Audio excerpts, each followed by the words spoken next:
I think we're going to go ahead and begin. Welcome everyone to Jane Austen and Company. We're so happy to see you here today and to see where you all are coming from. My name is Anne Ferdig. I am a doctoral candidate in the Department of English and Comparative Literature at the University of North Carolina at Chapel Hill, as well as the co-director and co-founder of Jane Austen and Company. I'm Emily Safera. I am also a graduate student here at the University of North Carolina at Chapel Hill, and I am the technical director for Jane Austen and Company. Before we start today's program, we would like to start with a special message from our Dean of Arts and Sciences at UNC, Terry Rhodes.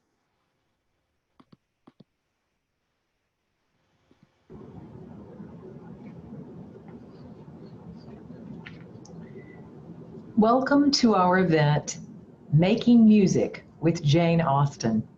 I am Terry Rhodes, Dean of the College of Arts and Sciences at the University of North Carolina at Chapel Hill, and I would like to personally welcome and thank you all for joining us for another session of Jane Austen and Company. Jane Austen and Company is a free public humanities program hosted by the Jane Austen Summer Program.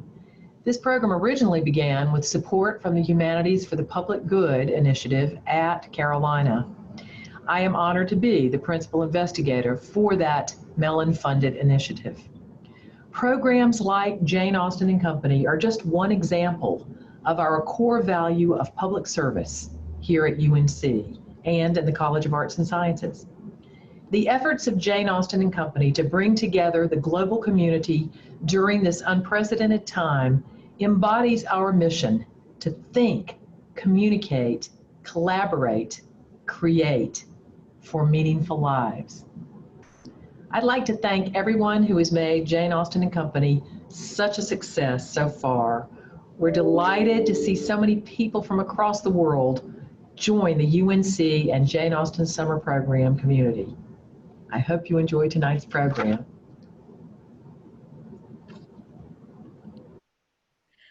And thank you to Dean Rhodes for her support, as well as everyone here today. We are so happy to see over 300 people register for today's event. And we'd also like to thank our speaker. This is our fourth speaker in the Staying Home with Jane Austen series. Today we welcome Jeanice Brooks, who's going to talk about making music with Jane Austen. Now, today, to introduce our speaker, joining us all the way from the United Kingdom, Professor Jeanice Brooks is a professor of music at the University of Southampton, where she teaches music history courses, including Jane Austen's playlist. She led the project to digitize 17 music albums that belonged to Jane Austen and her female relations. She has most recently been on an AHRC-funded project called Music, Home, and Heritage, Sounding the Domestic in Georgian Britain. She also completed an edited book and devised concert programs for the 2020 Bard Music Festival, the first in the history of this event to be devoted to a female subject. Unfortunately, the 2020 program, Nadia Boulanger and Her World, has been postponed because of COVID-19, but it will take place in the summer of 2021. Please join me in welcoming Professor Brooks. While Jeanice is giving her presentation, I will be running the Q&A box on Zoom. So as you can probably tell, this is not your typical Zoom meeting. All participants are muted and have their cameras off, but that doesn't mean you cannot participate. I see that many of you have found the chat box already and you're saying hi. Thank you for sharing where you're from and saying hello. We love to see all of our participants. You'll also see down at the bottom of your screen that there is a Q&A box. We'd love for you to use this Q&A box to ask questions to Jeanice about what she's saying, the content, any other contextual questions you might have. If you're having any technical problems, please put them in the chat box, but questions that you'd like to be asked During the Q&A portion, please put them in the Q&A box, and Anne and I will ask them to Jeanice at that portion of our event today. So before we hand things over to Jeanice, we'd just like to ask you guys to stick around after the talk, as we'll be talking about our creative writing contest, where you will have the opportunity to win a signed copy of Jenny Batchelor and Allison Larkin's book, Jane Austen Embroidery. Please do note that today's program will be recorded. If you have to duck out, if you're having internet problems, no worries. We'll send out an email and a Facebook notification when the recording is available to view. Without further ado, Jeanice. Thank you so much. And thank you everyone for coming along for this talk. And thank you to the organizers for inviting me. It's a wonderful thing to be able to connect with people around the world in the current circumstances. I think lots of you will have been making music or listening to music or using music during the times this spring when you haven't been able to go out, and you've probably been using music to think about home and to think about the people in your home. So I hope that talking about Jane Austen's home and her own practices of making music will bring some historical depth to some of those thoughts. I'm just going to take a minute now to share my screen so that we've got some things to look at while I'm talking.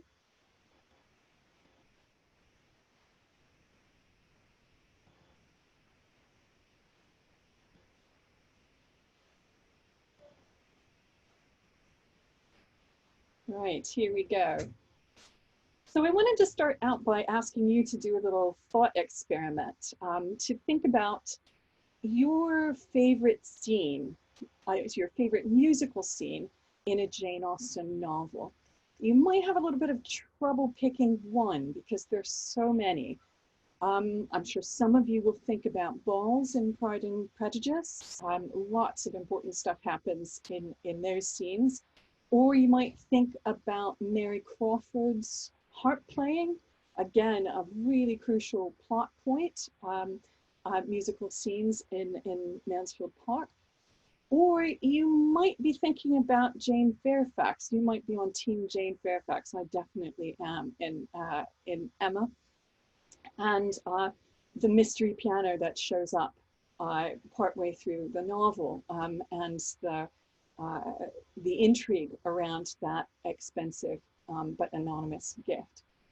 So for my first slide here, I've picked one of my favorite music scenes from an Austen novel. This is from Persuasion, and it's a concert scene, and I like it because first of all, it's the description of the first part of this concert in Bath, built on Austen's own knowledge of the entertainment culture of the city that she was familiar with during her own residence there.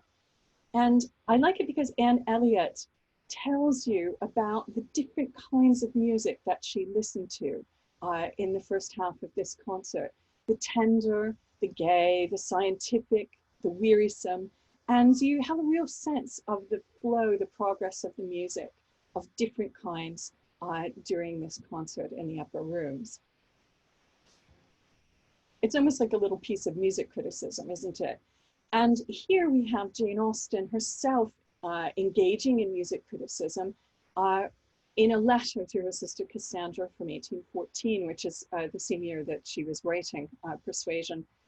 She went to a musical play, Charles Dibdin Jr.'s The Farmer's Wife, and there she heard the singing sensation Kitty Stevens, who was a big hit with other members of her family. But Austen herself admitted that she was a good singer, but was not terribly impressed by her acting. These two excerpts that I've just shown you represent Austen's writing of musical experience in two different modes, fiction and life writing. But as in these two cases, elsewhere in her work, both in the novels and in the letters, it's relatively rare that she mentions specific pieces of music. In the novels, the song Robin Adair and the composer Johann Baptist Kramer are the only exceptions. Those are the only song, the only piece of music, and the only composer mentioned in any of the novels are both in Emma. And so this provides some real challenges today as we try to imagine or reimagine the soundscape that Austen's 19th century readers completely took for granted. So here's a set of sources that can help us a little bit with this reimagining of Austen's soundscape. These are the family music books that belong to Austen herself and members of her family. And there's 18 of them now available on the Austen Family Music Books website as digital facsimiles. I've put the URL here and we've included it. We will include it in the resources for this talk. It's on Internet Archive, but you don't even need the URL to go there. You can just Google the Austen Family Music Books and this will come up. And you can double click on any of these books and you flip through them page by page, just as if you were holding them yourself. These music albums fit into very common patterns for upper and middle class, middling sort music consumption in the late 18th and the early 19th century. So what they include is binders volumes in which printed sheet music has been assembled into a kind of personal compilation, a bit like a playlist, and manuscript copybooks in which owners have noted down music by hand. So all of these books fit into one or another of those categories. A binder's volume where things have been pulled together, mostly print, sometimes bits of manuscript, and manuscript copybooks in which things are copied down by hand. As we think about these sources and what they mean, I put together this slide to make a central point before we get started into delving into the books themselves. Here you have the interior of the Drury Lane Theatre and a playbill for Sheridan's play, The Stranger, which Austen knew well. She probably saw it at the Drury Lane Theatre or at Bath, or in both places. And a copy of one of the most popular songs from the play shows up in a mixed print and manuscript volume that she owned. It was a family scrapbook that she owned, and this song from The Stranger shows up there. It's written out as a melody and a bass that could be very simply elaborated for a home performance. So the professionally sung music that was accompanied by a larger band in the Drury Lane Theatre, or another large theatre at the time, is transformed into something that's appropriate for domestic use. So I'm just going to play a recording of this song in the voice and pianos only arrangement that home music makers would have used, something like that, an elaboration of this simple melody plus bass framework.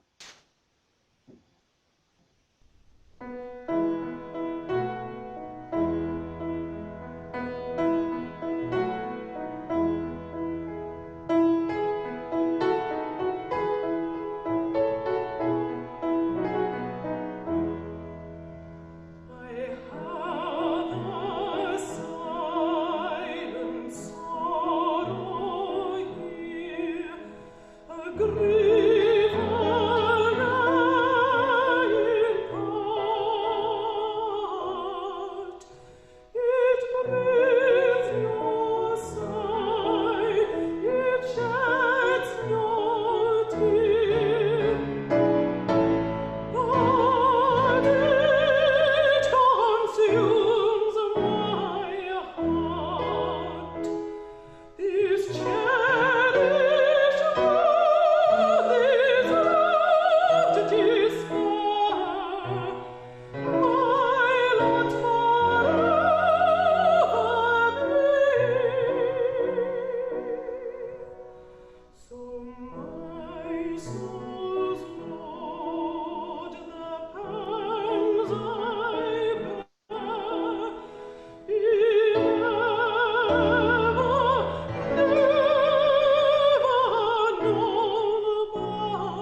I'm not going to play the second stanza because you get the idea.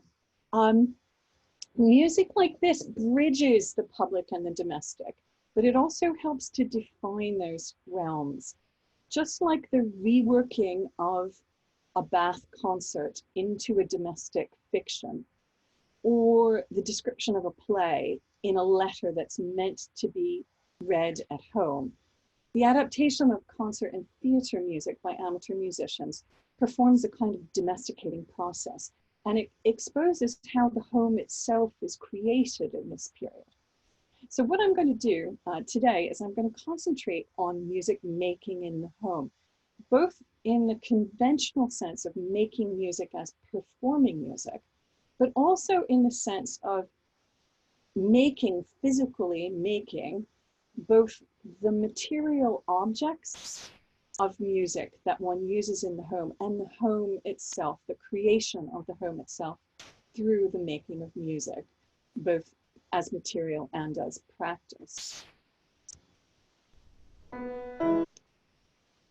So I'm going to start with the books that most obviously fit my concept of making music as a handicraft or as a craft. And that is the handwritten or manuscript copybooks that were kept by many amateur musicians in this period. And we have two surviving music albums made by Jane Austen herself. The song manuscript that's pictured here, and another similar manuscript, similar size and layout, that includes keyboard music. Both of these were begun around the mid-1790s, meaning that they're roughly contemporary with the first drafts of Pride and Prejudice and Sense and Sensibility. And they were produced when Austen was in her early 20s. So right around the time of her first literary activity is also the time when she's creating these music books.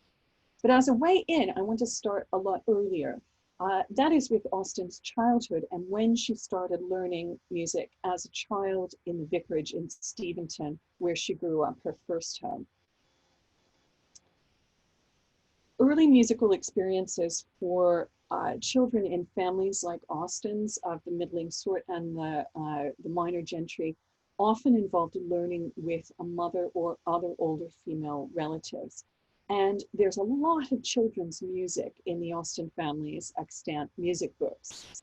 Much of it associated with Austen's sister-in-law, Elizabeth Bridges, who married Austen's older brother, Edward Austen, who became Edward Knight. They had numerous children, and a lot of the music in Elizabeth Bridges' books seems to have been destined for use either to entertain children or to teach them. So we get these lovely nursery rhymes, and there are actually multiple copies of some of these things, including some of them in Austen's own books. And I like to imagine her entertaining her nieces and nephews with this kind of repertoire when she was older. The formal musical training, so your early musical experiences would likely be in this kind of setting with an older female relative, and you would be learning the rudiments and singing and being entertained by music with them. But as far as the formal learning of music, it usually begins around age 8. And this, you might remember, is exactly the age that Catherine Morland begins her musical training in Northanger Abbey. She turns out to be really rubbish at it and terrible, and so her mother lets her stop after a while. But Austen herself seems to have enjoyed musical learning. She probably started at about age 7 when she was sent to Oxford to be taught by Mrs. Anne Cawley, who was a relative of her mother, in 1783. And she was sent along with her older sister Cassandra and their cousin Jane Cooper. Mrs. Cawley had been recently widowed, and it seems that she started to teach and to take in pupils after her husband's death as a way of generating income and occupation. And she seems to have used the music books that she copied herself as a young woman in the 1750s to teach the children that she was educating in the 1780s. So here on this slide, in the upper photograph, is one of the pieces that Anne Cawley herself copied in the 1750s. Some of these, she actually dated the copying, so we know that she was doing this in 1756 and 1754 through 1756 is when most of the copies that she made herself were done. And then in the 1780s, we have records of harpsichord tuning and other kinds, and payment for lessons. So it seems that she was teaching children by this time. So we can look here at the children's stuff that gets copied into this layer of the manuscript from the early 1780s. And if we want to, perhaps we can imagine 7-year-old Jane Austen being the person who's writing the notes down at the bottom, which really don't make very much musical sense, but are part of learning how to make the shapes and the forms of music writing. So if you think about it, children are learning to perform music, but also to write music in the same way that they're learning to read and write, and at about the same age. So all of this is happening at the same time. Subsequently, Austen had lessons at the Abbey School in Reading in 1785-86. And after that, she seems to have been educated entirely at home. And by the 1790s, she was taking lessons at home from the organist at Winchester Cathedral, a man named George Chard. So what was the point of this kind of musical education? There's lots of different reasons why families might choose to educate their children in music. First of all, it was a form of general literacy, just like reading and writing, so that families of a certain income level and education themselves would expect that their children would gain at least a rudimentary knowledge of music writing and understand music to the extent that they needed to. It featured as a form of entertainment for oneself, for one's family, and for guests in a long tradition of what was often called an honest pastime. That is, it's a way of passing time that is self-fulfilling and morally appropriate. And there's a long, long history of that thread of understanding music. It goes right back into the courtly literature of the 16th century. Authors like Castiglione and many others writing on noble education and activities endorse music as something that's a good way to fill up your spare time, to bring your mind to rest, to refresh yourself after hard work. So all of those uses are still very much envisioned in 18th century writing about music and about education. And music also fits in very strongly into the debates over female education in particular, and the notion of the accomplishments. The idea of the things that are appropriate for young women in particular to learn. So music could be an ornament to education, or it could be as part of the accomplishments. Now, this is a huge debate in the period, and it goes through educational tracts and conduct literature, and also into satire.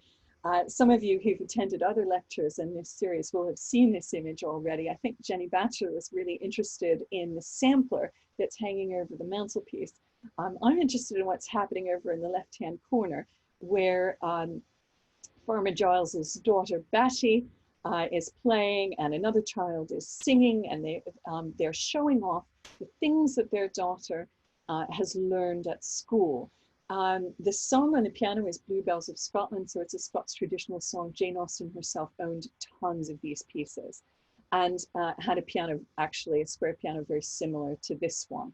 So here, this is a bit of a spoof about people spending money and possibly getting a bit above themselves in their educational ambitions. But it's a nice example of how people envisioned the accomplishments in young women's education. Austen herself frequently intervened in this debate. Here on this quote, you can see her own treatment of this issue in Sense and Sensibility, when Marianne Dashwood performs for others who pretend that they love music and think she's absolutely wonderful, but of course show by their behavior that they're actually uh, frauds, or that they're over egging a bit their own interest in music.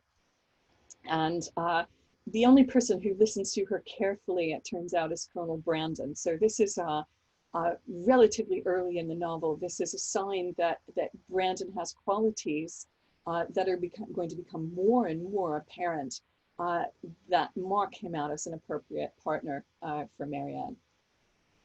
We also see Austen intervening in the whole accomplishments debate as a major theme in Pride and Prejudice. Particularly, there's a quite important scene, a conversation between Elizabeth Darcy and Caroline Bingley about what it is appropriate for women to learn and what role the accomplishments have in their education.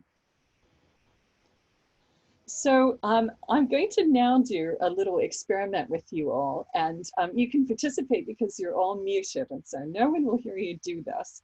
But I would like to think about this idea of the accomplishments and being asked to sing for other people by asking you to sing a little piece from Anne Colley's manuscript.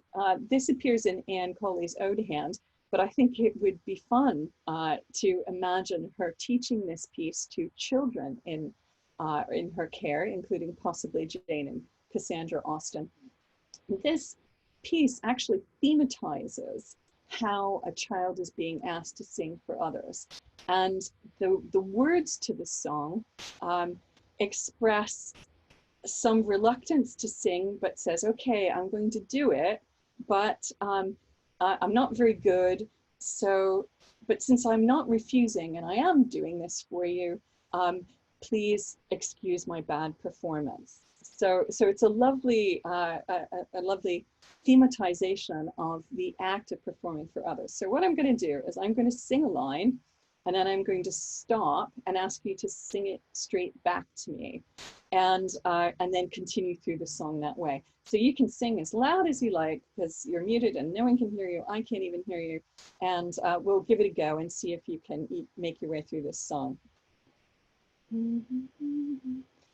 When you ask me to sing, when you ask me to sing, then you raise all my doubts, then you raise all my doubt. How to sound out a thing, how to sound out a thing, I want art to make out. I want art to make out. As far as I've skill, but as far as I've skill, since I do not refuse, since I do not refuse, for the deed let the will my performance excuse. For the deed let my will my performance excuse. Brilliant. Okay, you did great.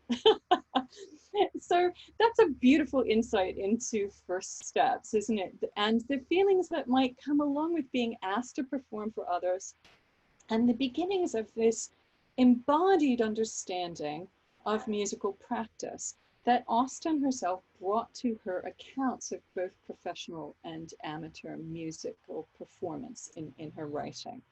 So it's something that she understands not just as a listener, but as an actual physical practice that she herself takes part in. So I want to now turn from this understanding of music making to this physical embodied music making as performance, to the making of materials, the making of music books that's represented by Austen's own manuscript copybooks. And I'm sorry, this slide has an error. It says it's Jane Austen's keyboard manuscript, but it's actually the song book, as you can see from the lyrics written on the right-hand side under the text. the musical text. So Austen's albums, like lots of albums, domestic music manuscripts from this period, were created using blank ruled music books. So they had this musical staff lines in them already, into which users entered the pieces by hand, usually over a period of a few months or years. And these blank music books were produced by the same publishers who were printing sheet music.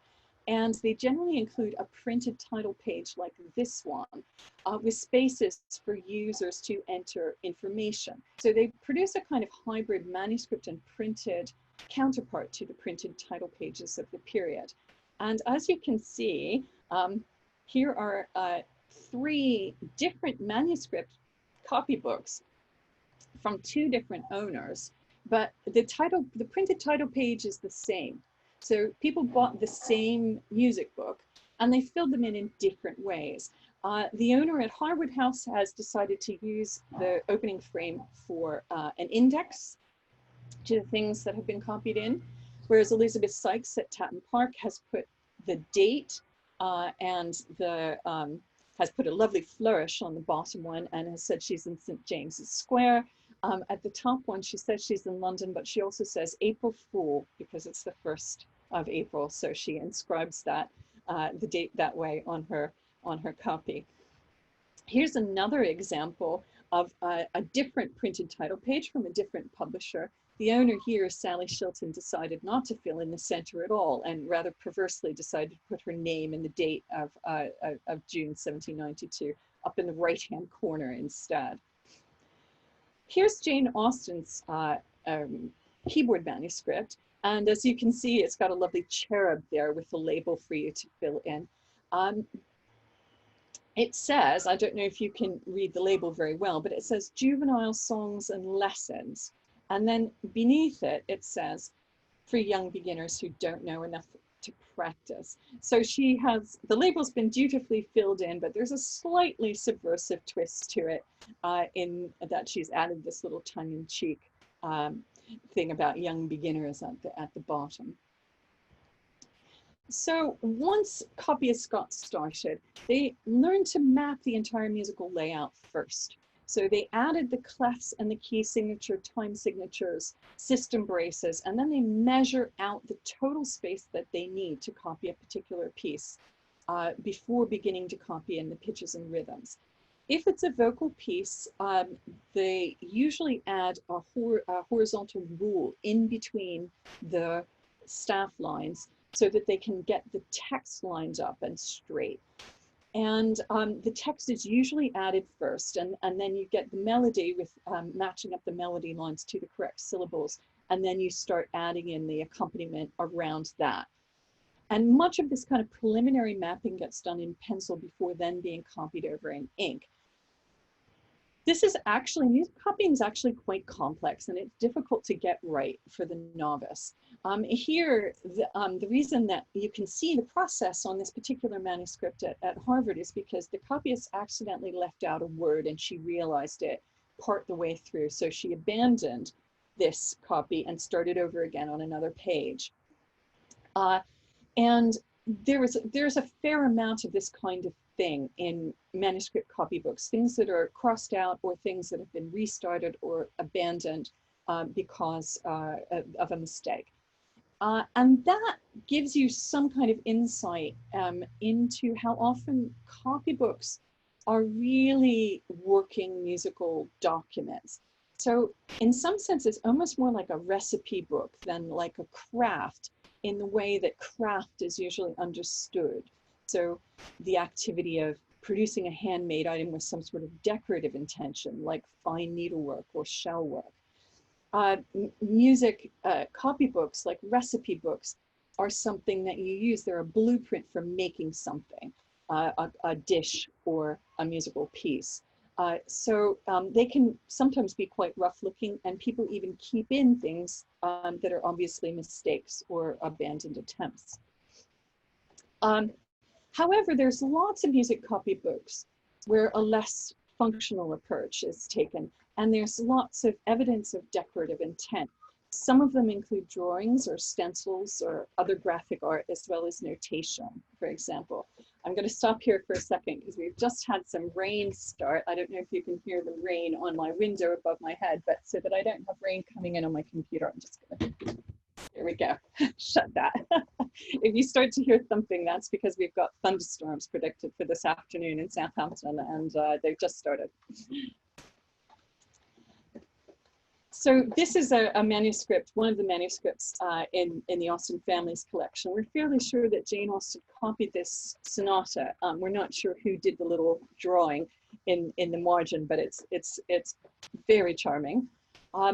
We have lots of other books that show that even where there aren't drawings or stencils or other kinds of decorations or other kinds of decorative work, at the very least, beautiful, well-formed writing seems to have been a very admired characteristic of music copying, just like it was in other written objects, such as commonplace books and compilations of riddles and charades. And you'll remember in Emma that Harriet Smith is running around with a book where she's collecting riddles and things from people. And Austen says in the novel she had a beautiful hand, and so this was something that she could do to make a lovely decorative collection of texts to share with friends. And it shows a similar kind of concern for the quality of the written object and how it looks. Jane Austen's niece Caroline remarked that her aunt's music manuscripts were copied, she says, so neatly and correctly that it was easy to read as print. And then she goes on in her memoir to connect this quality of neatness to Austen's fine embroidery, her excellent handwriting, and the handmade finish of her letters. So for Caroline Austen, this making of music books and the neatness of Austen's music books was linked to the neatness of her handiwork in other kinds of areas of domestic craft. And this kind of handmade aspect of music manuscripts contributed to their significance for early owners. As the volume of printed material takes off and really explodes in the late 18th century, the handmade music books start to acquire new kinds of meanings. And this includes enhanced affective associations. Music books share in the same kind of sentimental attachments of other kinds of handcrafted decorative objects in this period. But like other manuscripts, like letters and other things written by hand, they have the additional dimension of preserving the unique personal trace of the copyist in their handwriting.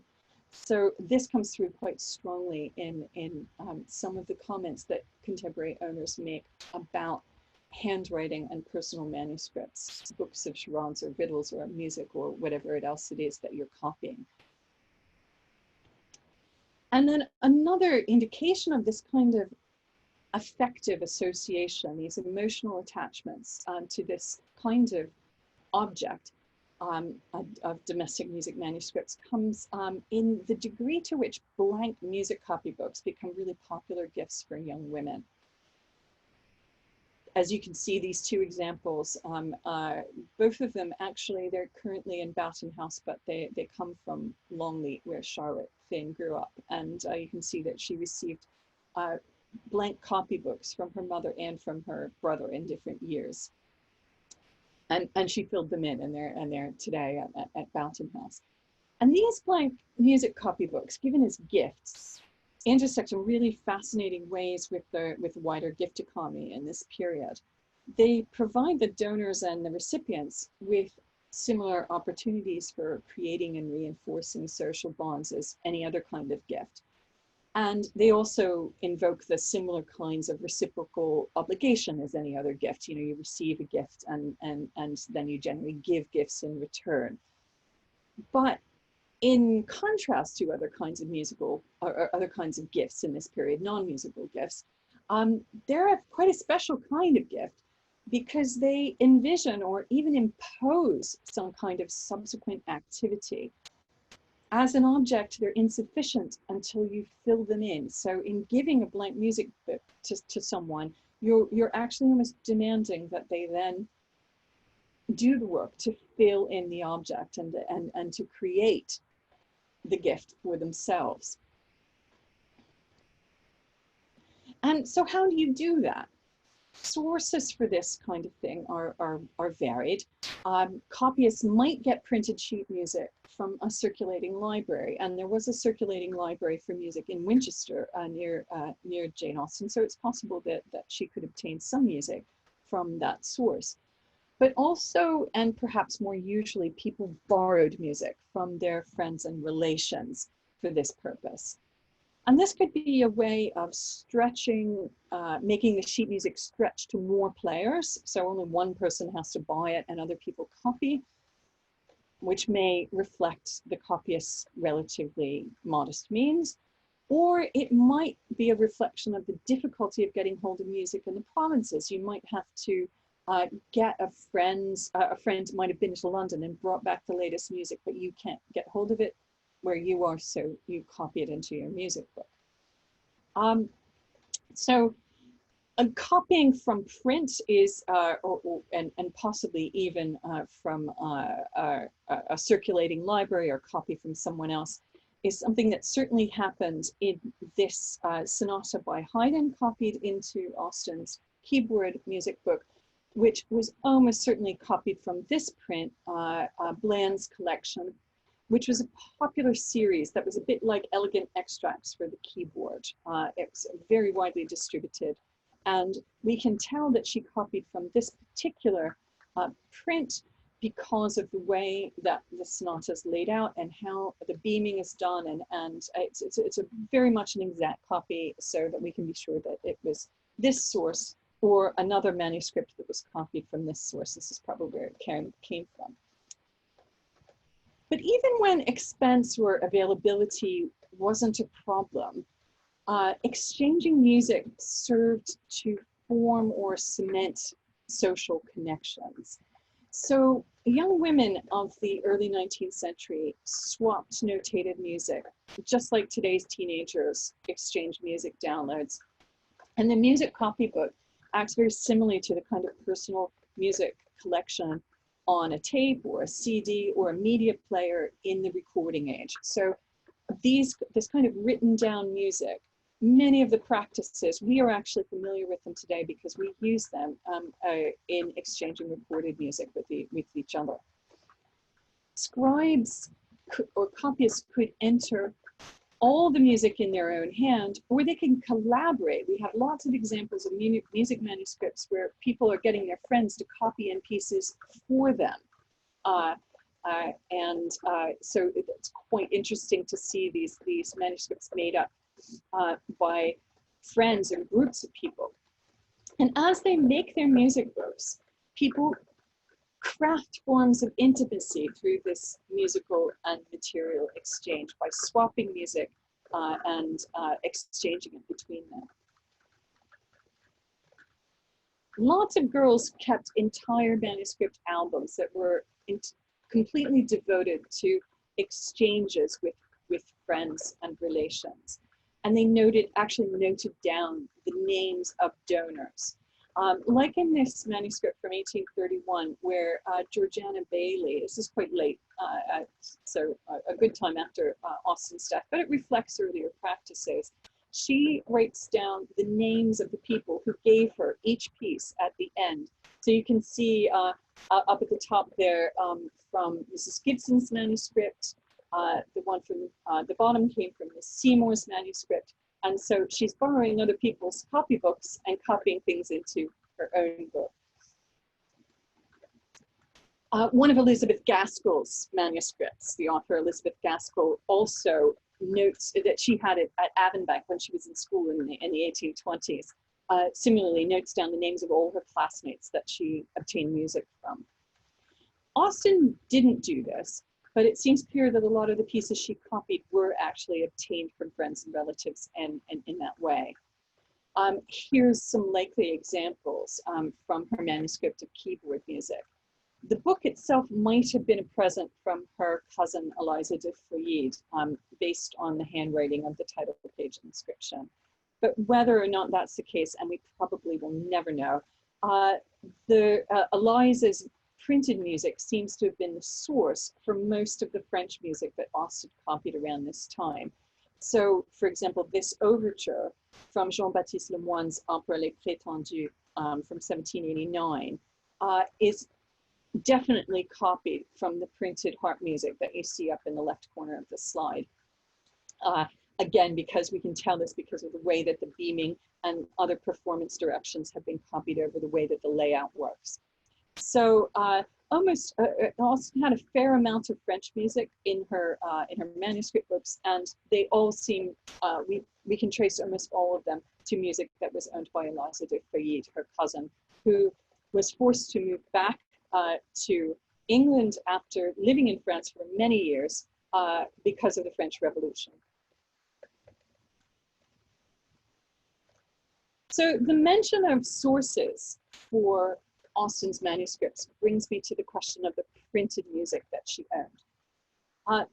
This figures in what we call owner-bound or binders volumes, that is, these compilations of individually purchased sheet music, which were subsequently bound together in a personal book, like this bound set of keyboard scores that belong to Jane Austen. So what you would do is you would purchase individual items of sheet music, you would perform them, you would have them for a while, and as soon as you got enough of them, when you wanted to collect them together, you would take them to a binder, and you would decide on what was included, what order they would be included in, and how the binding was done. If manuscript copying can be read as related to the culture of domestic craft, then sheet music like this has more often been seen as a commodity or as ephemera. The music printing trade just exploded in Britain at the end of the 18th century. London is the main center, but Edinburgh is also producing a lot of printed music. And there are music shops all over the country that are distributing just vast amounts of repertoire intended for domestic consumption as printed sheet music. And this is all, this newly prominent music printing trade is accompanied by new marketing strategies, a lot of them directed particularly towards female buyers, and bringing some potentially negative associations with concepts like fashion or novelty or luxury goods. So women's engagement with sheet music has thus been very easily dismissed as part of a feminine culture of consumption that's opposed to concepts of the handmade and the personal on one hand, but also opposed to ideas of intellectual engagement or artistic imperatives. So it's worth looking a little bit closer at binders volumes to try and have a more nuanced appreciation rather than buying into this notion of sheet music as a commodity and as part of a feminine culture of essentially meaningless consumption. It's certainly true that sheet music acquisition fits into newly prominent cultures of consumption in the late 18th century. That's undeniable. The London music publishers whose prints dominate the domestic albums that remain to us today had addresses in fashionable shopping streets where purchasers could acquire the latest music as part of the shopping expeditions that are a really important part of the period's genteel sociability. And we have a lovely example in this letter from Austen to Jane Austen to Cassandra Austen from 1813, where she describes that the whole letter is really about a couple of days in London where she is provisioning for the entire family lots of small goods that then she's going to be bringing back to Chawton. She describes this one day's shopping, which involves going to get a dinner set from Wedgwood for her, with her brother, buying lace, stockings and netting from a bunch of different purveyors in the area around Leicester Square, and then stopping at Robert Burchell's shop in New Bond Street to buy music. And that's the passage in bold down at the bottom. She and her niece Fanny were buying some music for Martha Lloyd, their family friend, and they couldn't get what she wanted. So Jane Austen advised Fanny to get her a different set than the one she'd asked for, because and that would be okay.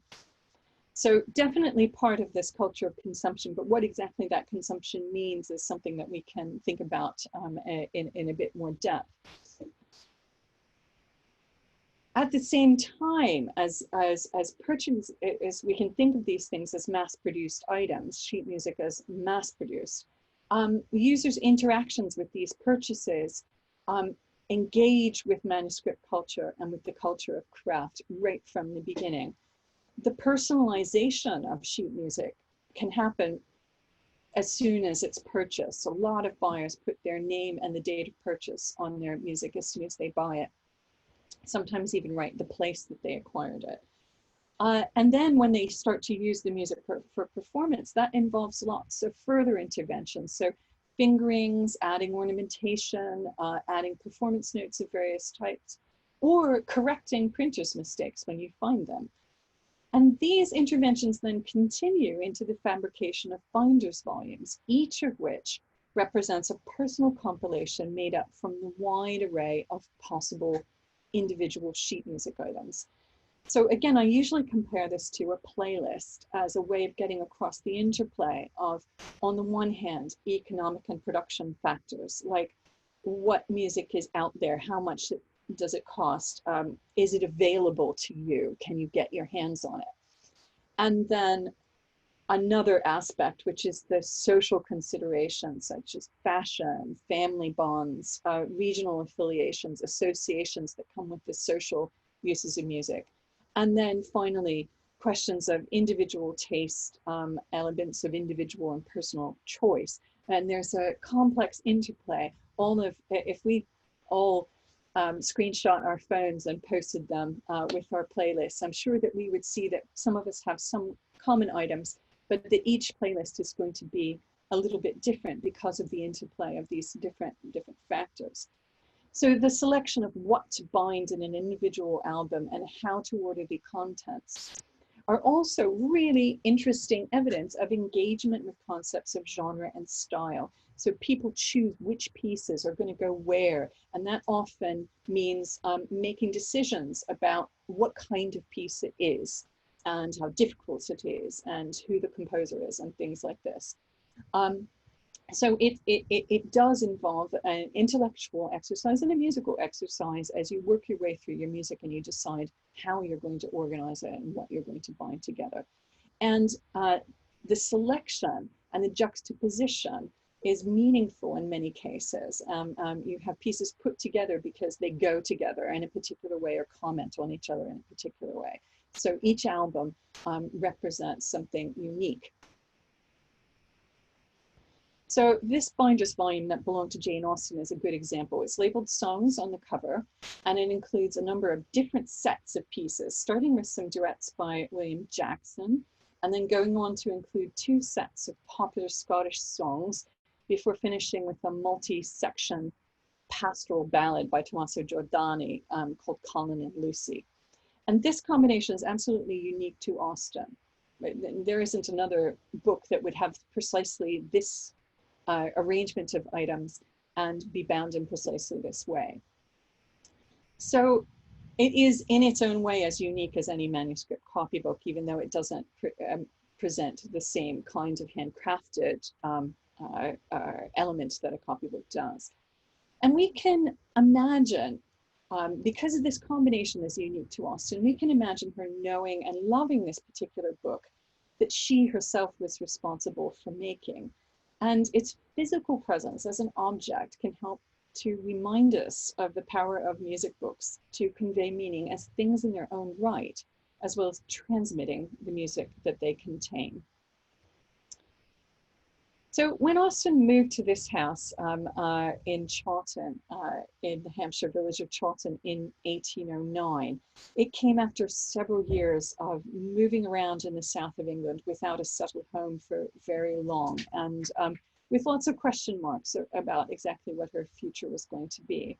She had to sell her piano, the piano that she'd been using for her lessons in the 1790s. She had to sell in 1801 when her father retired, and the family moved to Bath. And she had hired instruments there and then later in Southampton, and in sometimes had no instrument at all during the intervening years before she moved to Chawton in 1809. But it's interesting that while the family sold her piano and a large collection of music books, according to the advert for the sale, music books were going to be sold along with the piano in 1801 when they left Steventon. She kept her manuscript music books and her binder's volumes. The ones that we have today were things that she did not sell, but she kept. And she kept them with her during all those wandering years when it wasn't really quite sure when and how she was going to be able to use them or what her own future would be. I think it's very significant that these books were important enough that when so much else of what the family owned was sold, she kept them. And then when she moved to Chawton in 1809, she was able to have a piano again, and she purchased a piano. And the pleasure about this, that she is going to once again have a piano for her own use in her own home, comes through in her letters. And we have lots of letters between Austen and her nieces from the years after 1809, when they talk about making music together at the piano. She talks about playing for her nieces, she talks about her nieces playing the piano when they visit, and playing dances for them when they come to visit. And it's clear that this is an important part of making a new home for her. Caroline Austen, her niece's memoir, confirms that Austen played every day. And it's interesting that, and this is also confirmed by the other nieces. And there's a later letter from Caroline even mentions some of the songs that Caroline remembered listening to as she stood beside Austen at the keyboard at Chawton. So it became very much part of her home life at this time. But interestingly, not in a way of display or entertainment, the way the accomplishments figured in those images I was showing you earlier. No, it really feels very much as if she started her day with music because it brought her pleasure. It was an artistic activity, and also, remember, a literary activity, because she experienced poems, the work of other writers through song, including poets like Sheridan, including Byron, many other poets, as part of her daily life in the years when she was completing and publishing all of her novels, in the years after 1809 when she moved to Chawton. And I think that's very significant. I'm going to finish with this short video of the soprano Helen Neves, who's singing and playing on Ettrick Banks. This is a traditional Scots song from the binder's volume we were just looking at, the one marked songs on the front. And as we're listening to this, we can imagine these solitary morning sessions where both the physical book and the sounds it could be used to make helped to create the home where Austen was living, completing and publishing her novels. So here we go. On Ettrick Banks I summer's night, at calling when the sheep came hame, I met my lassie braw and tight, while wandering through the mist-hard lane. My heart grew light, I ran and flung my arms about her lordly neck. I kissed and clasped her there, Sir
And that's all I have to say for today. I hope you've enjoyed this talk. I really enjoyed the chance to share this material with you. We'll send some links to some further resources so you can look at the Austen music books for yourself. And I've also furnished a link to a web page where you can hear some other performances by Helen Neves and by the pianist Sam Carrasco, playing from Jane Austen's House Museum in the drawing room, as you've just seen there in that final video. So I hope you enjoy all those materials, and I really look forward to taking your questions. All right, so we have some really interesting questions here for you, Jeanice. One question in particular, somebody noticed that the playing pieces from the music collection don't have any fingering notes on them. Is this because Jane Austen was so skilled she didn't need them? Or do you think that she did not necessarily maybe play some of these more complex pieces? Well, it depends. I mean, there are fingerings in some books with the that the rest of the family had. The most complex music does tend to have fingering. So if you go into like the play sonatas and things like this that are, but by the time she was copying these, she probably didn't need it very much. Most people wouldn't need them. Loads and loads and loads of fingerings are generally the sign of beginner players. So if you're fingering every single thing, that's the sign of a beginner. If you are fingering just the tricky passage, that normally means that most of it is straightforward. Most of it you can do using the scale patterns and other things that are already in your fingers. And this is just one that tripped you up. And so you need to write the fingerings in. So the person in the Austen family who seems to have had the most extensive keyboard education was Elizabeth Bridges, and her music is a lot harder than everybody else's. And there are fingerings in her volumes. But they tend to be this kind of fingering. They're fingering where it's just a really tricky passage and you need something to get you around it. None of the books have continuous fingering in them the way that one often sees in modern editions. And what about this idea of what instruments they would have learned? Were women limited in their instrument choice? Or, do we ever see women playing things like the trumpet or the bass? Yeah, well, there are not so much limitations as there are understandings that have to do with class as well as gender. So professional musicians play all the instruments. Amateur musicians, there are certain instruments that they play, and most of the brass instruments are not played by amateurs. It's relatively rare that brass or percussion comes into amateur music practice. Women are often taught keyboard and harp, which are quite related as well in the way that they're taught in this period. Less often will they play bowed string instruments. And when they do play bowed string instruments, there's sometimes a sense that this is not really appropriate. So there's a lovely letter in Fanny Morley's correspondence where she goes visiting, and she is talking to a young woman who is living in this household who she's meeting for the first time, and she says, recounting to her correspondent in a letter, well, we started talking about drawing, and she brought us a volume of drawings, and there was a bird that she had shot with her own hand. And then we started talking about music. And to my surprise, she brought out a violin and began scraping.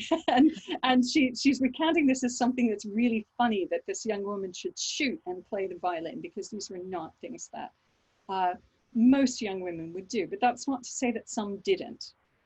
So yes, there are some patterns. Men more often played both string instruments, amateur men, and the flute was a masculine instrument at this time. So men played recorder or transverse flute as an amateur instrument, women less often. But some of them also do. Anne Lister played the flute. This is another one of her slightly gender-bendering things to do, that she learned the keyboard early on, and then she becomes much more interested in the flute. That's fascinating. Thank you. We also have some questions about the kinds of pianos that were available and that Austen would have played. Was she playing a harpsichord or a forte piano? So her life comes at a transitional time when the harpsichord, which had been the premier domestic keyboard technology, is being gradually replaced by the piano. But it's not a straightforward case of out with harpsichord, in with the piano. They coexist for quite a long time. That pretty much lines up with Austen's life.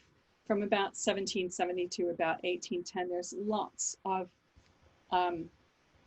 there's even duo repertoire published for harpsichord and piano together. So if you've already got a harpsichord and you're wealthy enough, you could buy a piano and you could play duets on them. This is not a combination we normally think of today as our we think of piano, four hands or two pianos, but piano harpsichord is not a common combination, but it was very common around the 1790s.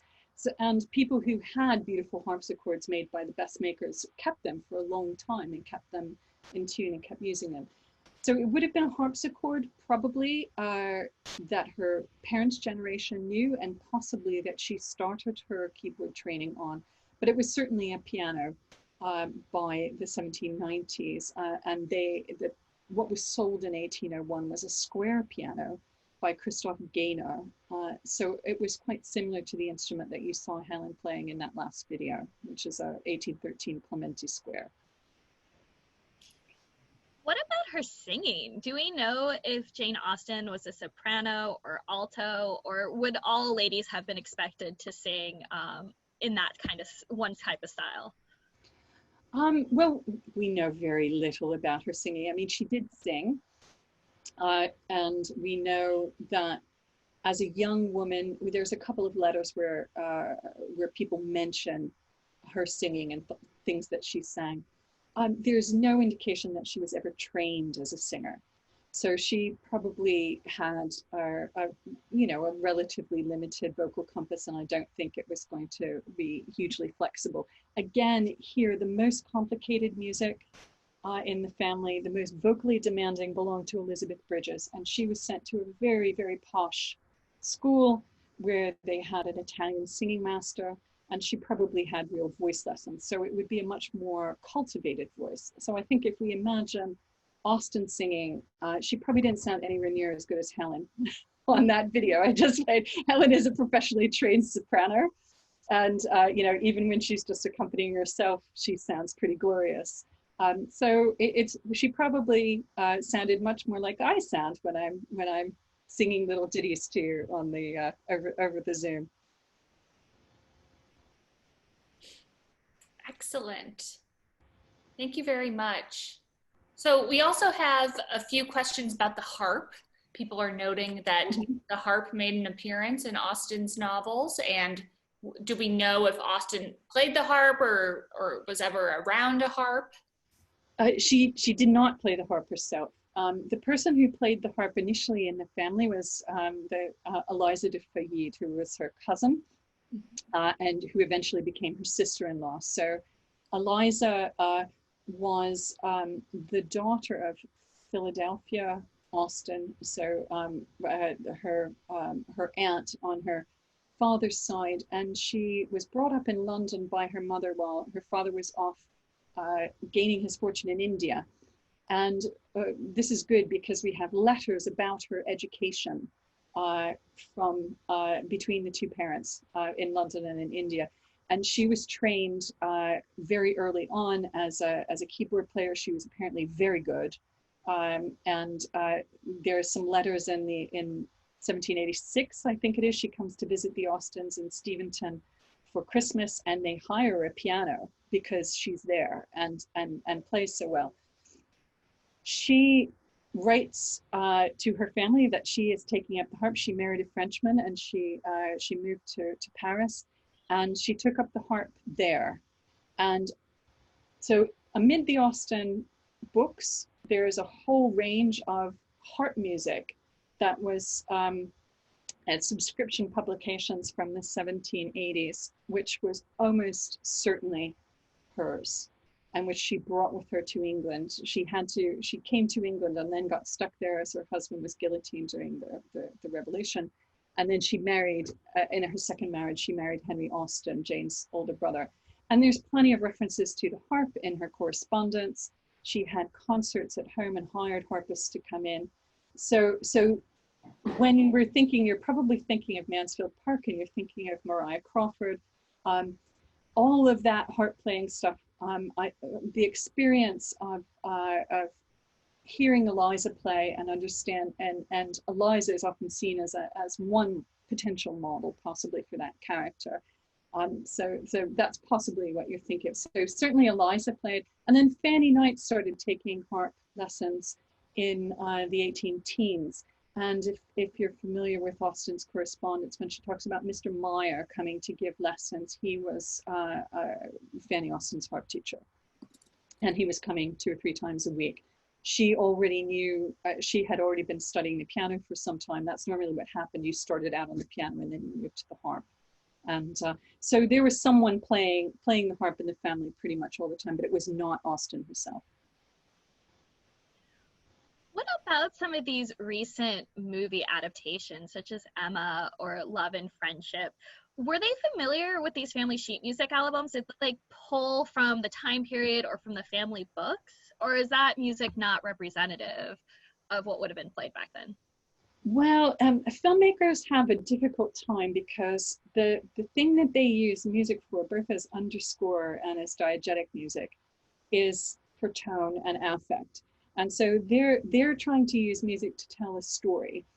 And so often they're choosing the music to do that thing. We don't often hear music of the 18th century. We don't hear the same things in it that 18th century listeners did. So there's a gap there where we could misunderstand, and the filmmaker doesn't get what they want, the continuity of the scene or the affect of the scene, by using 18th century music. The recent Emma adaptation had amazing keyboard instruments. The advisor for that movie was Lucy Code, who is a well-known restorer of 18th century keyboard instruments. And so that was absolutely brilliant. The keyboard instruments were absolutely right for the right interiors and the right people. The music moved in and out of, so there's one scene where we get a Beethoven Sonata, and that just absolutely would never have been played by anybody in the 1810s in rural England. I've never found a Beethoven Sonata in any single album by anybody, but it conveyed something about Jane Fairfax's state of mind at that moment, and it's roughly contemporary music, so you can see why they use it. It's a tricky one. I would love to see filmmakers use more of the music that Austen herself knew. As I said, Emma, this recent Emma, in many cases they did. So many of, particularly the public scenes, are absolutely spot on. But it's hard because you're also trying to use the music to make a narrative. Thank you.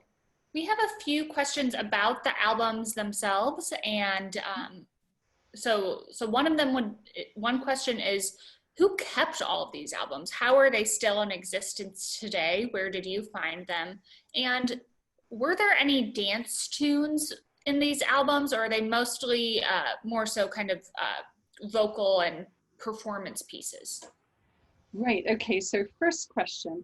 The books belong to different members of the family, but mostly came down through the Knight side. So Elizabeth Bridges, who had some of these books, she died in 1808, so her daughter Fanny, her eldest daughter, had most of her music. When Jane Austen died, her sister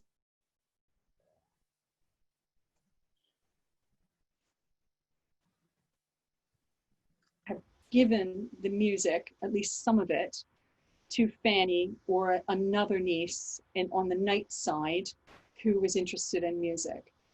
And the same happened with Eliza de Feuillide. She died, she didn't have children of her own. So Henry Austen seems to have given her music books to other people in the family who enjoyed music. And this is very, very typical. I've looked at probably maybe somewhere between 50 and 100 different domestic collections in historic houses around the UK. And you often see this kind of multi-generational accumulation of music books as people pass them down to the musical member of the family. And you often see unmarried women give them to nieces if they don't have daughters of their own. You also see, you know, the mother-in-law's music and the sister-in-law who died before she married, and so and so. So they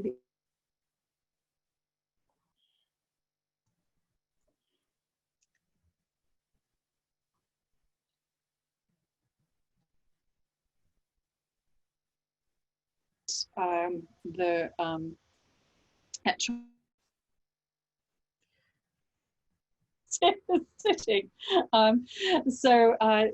And they were found there by family members at a time when Austen's popularity was starting to have a big renaissance, and people started using them for concerts at that point. At some time in the 1950s, 8 of them were given to Jane Austen's House Museum by a member of the family. And the other ones were passed to another member of the family because it was thought that they hadn't belonged to Jane Austen, and so they were less suitable for the museum. But as it turns out, they made a lot of mistakes when they were dividing them up. So some things that didn't belong to Austen went to the museum, and some things that did belong to her actually went to the private owner.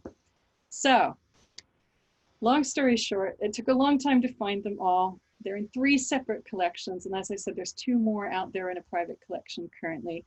8 are with Jane Austen's House Museum, 2 are at Chawton House on deposit, and another 7 are with a descendant of the family currently. All of these people brilliantly let us take the books away to the University of Southampton Library and make digitized copies so that we can make them all freely available online. So what we have online now is the virtual bookshelf of Chawton House. That's and there must have been many, many other books and loose music that has been lost. So what we have is a small proportion of what the family once owned, but it's still very representative. Now, as to what it contains, it has everything. Yes, dance music, lots of dance music. Theater music, hymns, glees, Italian opera, keyboard music. It's really very difficult to characterize because it has pretty much a cross-section of any kind of music that you could experience either in a public or a private setting in the late 18th and the early 19th century. So it's marvelously heterogeneous, probably like some of your playlists are today. I mean, you see lots of different strands of interest running through them. You talked a bit about this idea of hiring instruments, and some people have been asking, like, how available were these musical instruments, you know, once the family sold the piano? How would they hire another piano? Well, in Bath, there were music instrument sellers who were often the same people who were selling music books, and they had deals with suppliers. Most of the builders are in London, and they're all around the area around Golden Square. There's a heavy concentration there. But as the transport links in the country improve in the 18th century, it gets easier and easier to get instruments out to cities in the provinces. We know that she rented one in Southampton, which was a pretty reasonable sized city at the time, because the bill shows up in her accounts. So that bill was found by Patrick Pigott back in the 1970s. So we know she had a rental instrument in Southampton, and she could have had one in Bath as well. Lots of music teachers in the provinces also had deals with London instrument builders and with London publishers.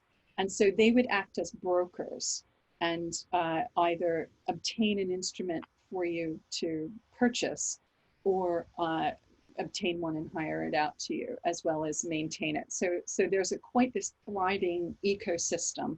And it was actually probably more common to hire instruments than to own them, because it was much less of an outlay. And if you were moving around a lot, it was easier just to hire. And sometimes people who owned an instrument at home, when they went to take the waters at Bath, they just hired an instrument to have while they were there. People who had a country residence often had an instrument there, but hired one when they came to London. If they were in lodgings in London, if they didn't have a London house of their own and were renting, they would hire an instrument. It's very, very common. It's also very common to buy secondhand, like it is today. So it seems quite likely that the instruments that were bought for Austen when she was in the 1790s, and again when she purchased an instrument for Chawton, it probably wasn't a new one.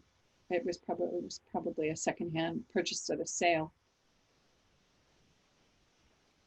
Thank you. We have a few questions about accessing all the music that you've talked about today. So we know that it's up on the archive that you showed us. I'll tell you what, I can. What I'm going to do is I will go to, let's see if I can find it. I'm going to copy and paste the URL and I'll stick it in the chat. Excellent. So that everybody can get it. It'll just take me just a second to call it up on my own screen. And send it out afterwards as well in our email that follows up the talk.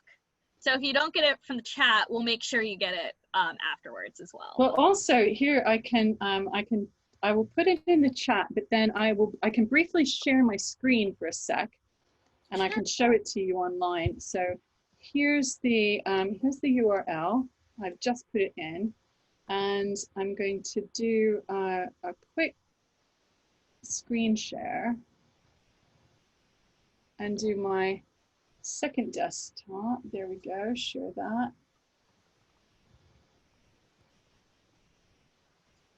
Can you actually see that second desktop now with the? Yes. Okay. You want to make that full screen? Yeah, I can, let's see, I can try to do that. Whoops, no, I've accidentally hit my PowerPoint. But if you go into these, this is on Internet Archive, so it's very, very easy to use. The navigation is very easy, and you can go in and flip the pages and look at them all yourself. They're all there. And it's also got notes on the provenance of the entire collection. It's got a bibliography and a discography. And it's got notes. When you click on the individual book, you will get the notes for that as well. So I'll stop the screen share now and go back in. So if you go to that Internet Archive address, you can explore the books yourselves. And if you want to do something fun, I'm going to share the screen again very, very briefly. I created a Padlet called the Virtual Drawing Room, where if anyone wants to go and perform a piece and stick it in a drawing room for everybody else, here it is. There's the URL, and I'll do a quick screen share so that you can see this. I don't know if the URL for the Padlet came through. Ah, okay. This is something maybe I'll do that in a second once you've had a look at what it is. Okay. So sure. Can you see that I've made this? This is Jane Austen's drawing room in Chawton Cottage. And I put a couple of videos up there to encourage you, but they shouldn't intimidate you. I hope these are professional musicians who I've stuck up there, because that's what I happen to have on my hard drive. But I've also put up a link there where you can get to more performances by these same two people, as well as lots of other performances of domestic music from this period, and some video galleries up on a site that I run. But yeah, so it would be great if some of you who are out there listening would like to have a go at some of these pieces on your piano or your saxophone or your flute or your guitar. I run,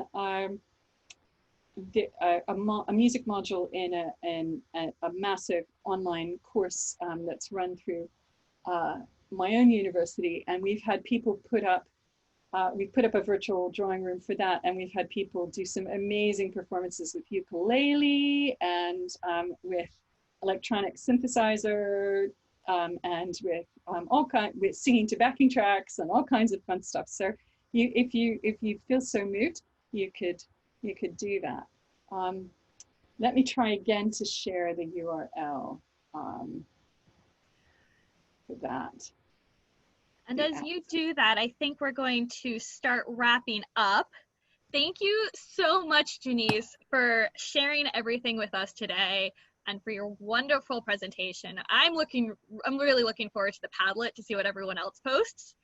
And if there's anything you guys missed, we will be sending around these links in a follow-up email as well as to our Facebook. So do check the Facebook and your emails. We'll let you know once we have a cleaned up version of this event to share with you all. Before we leave tonight, we'd love to invite you to our next two events in the Staying Home with Jane Austen series. On August 25th at 8 p.m. Eastern Time, we'll be dancing with Jane Austen and Susanna Fullerton. It's a bit later because our speaker is joining us from Australia. She is known as one of Australia's leading literary lecturers. So I think you guys will really enjoy this. And then on September 3rd, we have Playing Games with Jane Austen. Joanne Staples is a former mathematician from Vanderbilt University, and she's written the book on card games that was played in Jane Austen's time. She's going to be talking about the history of these games, as well as teaching us some of the games that Austen herself would have played. This entire series is free and will take place over Zoom, and you can register for it the same way you did for this one by going to janeaustenandcompany.org. All videos will be published on our website following the talks. And if you want to know more about Jane Austen, her life, her afterlives, and adaptations of her work, please check out the Jane Austen Summer Program, which is the parent program of Jane Austen and Company. You can follow us on social media. You can check out our website, janeaustensummer.org. JASP is a 4-day seminar that happens each summer in Chapel Hill, North Carolina. It features lectures, hands-on workshops, small discussion groups, a ball, and other activities that blend scholarship with fandom. So for more details, you can, again, check out our website. It's always a lot of fun. We love to see people there. And also, if you haven't already, don't forget about our creative writing contest. So our August contest is on the theme of crafting with Jane Austen, going off of Jenny Batchelor's fantastic talk a few weeks ago. You can find out more information again on our website at janeaustenandco.org. And if you do contests, that will take you directly to the link with more information. And we will also include that in our follow-up email. Yeah, and there's options. We have middle school and high school categories as well, and winners will receive either a Jane Austen and Company mug or a signed copy of Jenny Batchelor and Alison Larkin's book, Jane Austen Embroidery. And if you enjoyed today's programming, please consider making a donation to the Jane Austen Summer Program. We are a registered nonprofit in the US, so it is tax deductible in the US. Donations help us keep this series free and open to the public. It allows us to bring wonderful speakers like Jeanice, as well as people like Hilary Davidson, Jenny Batchelor, and Casey Highsmith. But they also go to supporting other activities, such as our student essay contests and our teacher scholarships, which help us bring middle and high school teachers to our annual symposium for free. So thank you again all for attending. Thank you for your patience and your wonderful questions. And thank you once again, Jeanice, for joining us. We hope you all remain healthy and safe.